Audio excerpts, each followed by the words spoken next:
पलंग भइल सुन पिया घरे चलाया। अरे मिस कॉल पे मिस कॉल हमारे ससुर जी करत हैं, मिस कॉल पे मिस कॉल हमारे ससुर जी करत हैं।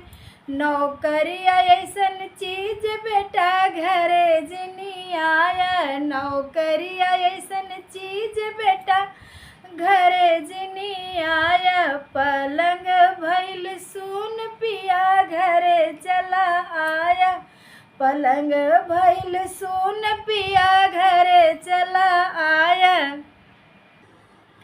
फोनवा पे फोनवा हमारे जेठ जी करत हैं, फोनवा पे फोनवा हमारे जेठ जी करत हैं।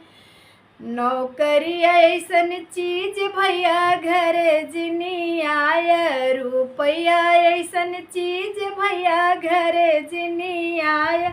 पलंग भइल सुन पिया घरे चला आया, पलंग भइल सुन पिया घरे चला आया।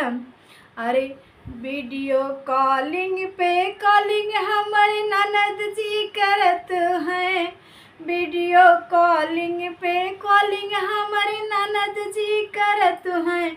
कंगनवा बा उधार भैया लेके तब आया, कंगनवा बा उधार भैया लेके तब आया। पलंग भइल सुन पिया घरे चला आया, पलंग भइल सुन पिया घरे चला आया, पलंग भइल सुन पिया घरे चला आया।